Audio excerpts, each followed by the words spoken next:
Hey, what's up? It's TJ here, and today I want to answer the question of whether you should buy cheap gear or not.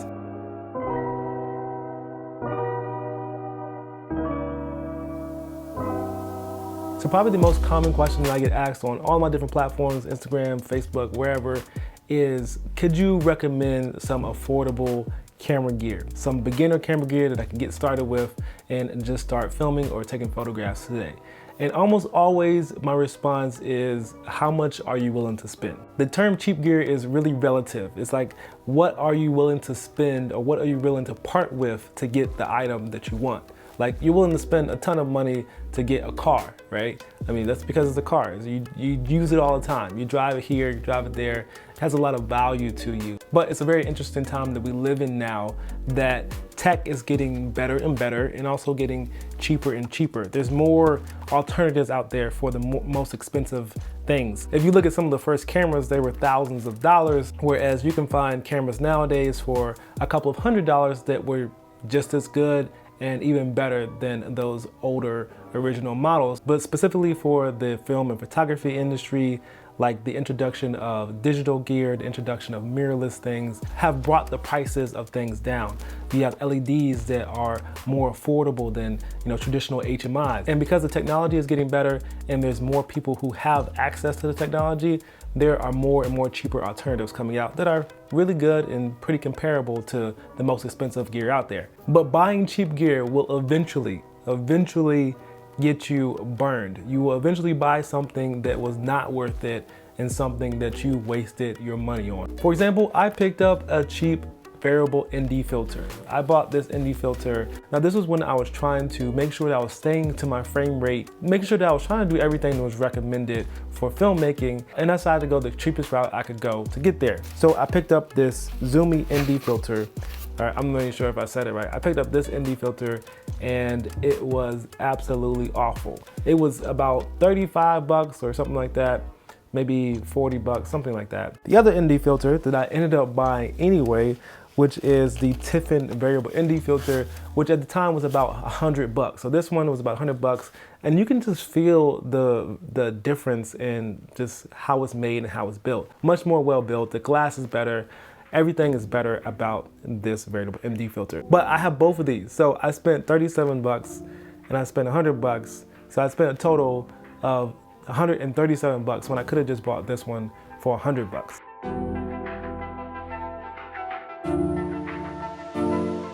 Okay, it's extremely cold outside right now. But this whole topic makes me think about the process that I went through to get to the point where I was like, hey, I'm willing to spend that amount of money on gear.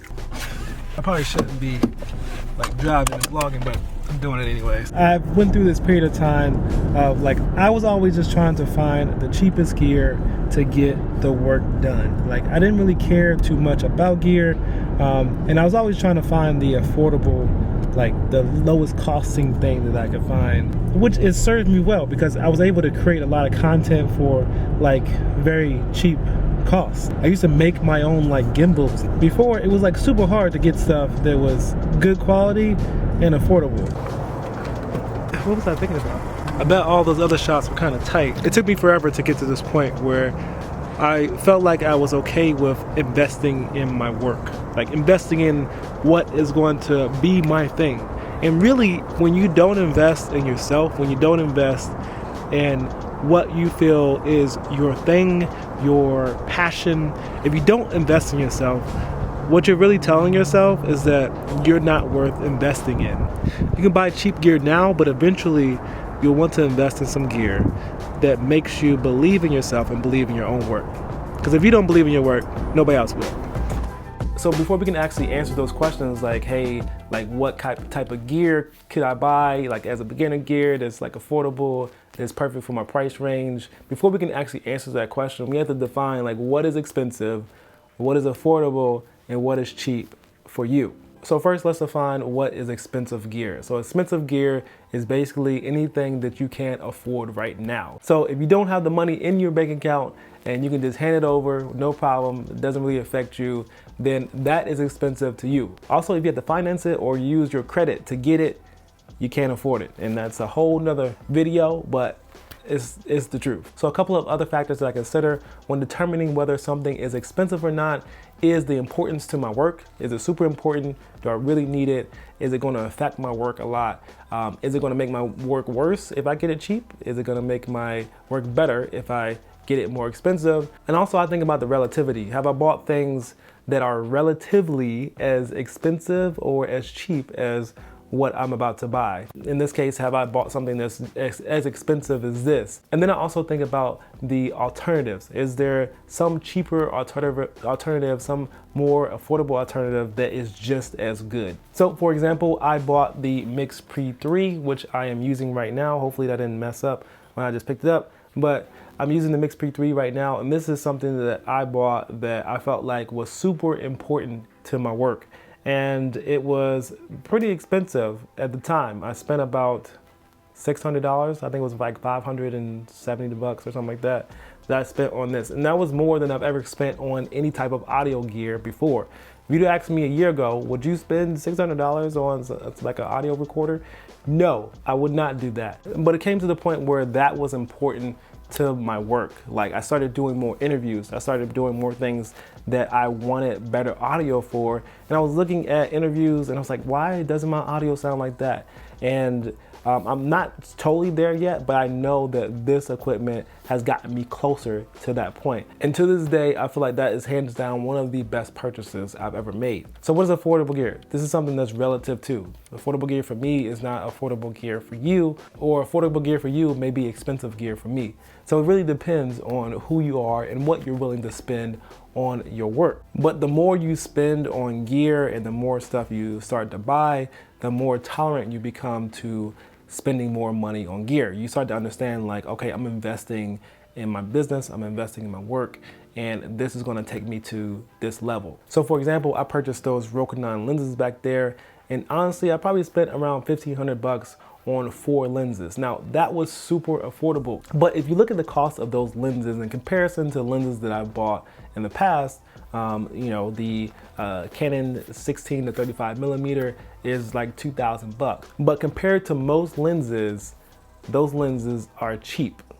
Like they're cheap lenses, but they are good quality. So how do we define what cheap gear is? So cheap gear can be completely worth it, but it also can be completely a waste of time and a waste of money. So here are my factors of whether you should buy cheap gear or not. So the first one is, of course, the importance to your work. So for instance, the ND filter, that was super important to my work. And the reason why is because it went over top of the lens and it basically affected everything that my camera did. So it affected the color, it gave me these different like off, uneven exposures on my images. It really affected what my image looked like, and that is super important to my work. So I needed to make sure that I invested the right amount of money into something that was going to affect my work and affect the outcome of my work. Also, I mean, I hate to talk about this because it really makes me sad. The X-T3, I freaking broke my X-T3 because I purchased a cord and I was investing in my cinema rig and buying all these different things. And I was like, oh yeah, I want a battery. I want, you know, external battery, hook all this stuff up to. And I bought these cheap cords. But what I didn't realize was that buying those cheap cords will really affect the way the camera operates. It will affect you know, the amount of voltage going into the camera. And that kind of shorted out my, not kind of, it did. It shorted out my HDMI port. So now I have to send that camera back to Fuji and get that fixed. And all I had to do is spend maybe $100 more and buy a better cable, and my camera will be just fine. So if it's important to your gear, it's important to your work, do not go cheap. An example for usage would be this tripod that I'm filming on right now. I bought a cheap, affordable tripod a few years back, and it's been working ever since. I don't use tripods a lot. I think that tripod was about $70. I use them for things like this. I use them for interviews and sometimes, but the camera is just very static. I don't need like a nice fluid head right now. There actually is an event that, it's not an event, it's actually a project that I'm working on that's coming up that I actually need to purchase tripods for, because that type of work is going to require me to need a nice fluid head to pan left and right and do all those type of things. So I will purchase a tripod for that, but I also put that into the budget for that particular job. And the last factor that I want you to consider when trying to purchase something is the earning potential. Some things can be earned back. So if I'm investing in a camera that I can use for $500 photo sessions, that means that 3 sessions will pay back the money that I invested in that camera. And then from there on, that camera is just making me money. So nothing that I said today was super specific about whether you should buy cheap gear or not. The answer, if I would have to give you an answer, I would say yes, you should buy cheap gear, because when you're first starting out, pretty much everything that you're gonna be buying is gonna be cheap. You're not gonna invest a whole bunch of money in something that you're not really sure you wanna do yet. Maybe you get into that space and you start to really figure out like your style and what you wanna do. And then you can buy and purchase gear that actually fits your style and complements your work. So it was a loaded question, but that's my answer. I also came up with a quick little guide, camera equipment that you can start off with as a beginner. So check that list out. It's in the link in the description box. If you have any questions, let me know in the comments below, and I will see you guys in the next video. Peace.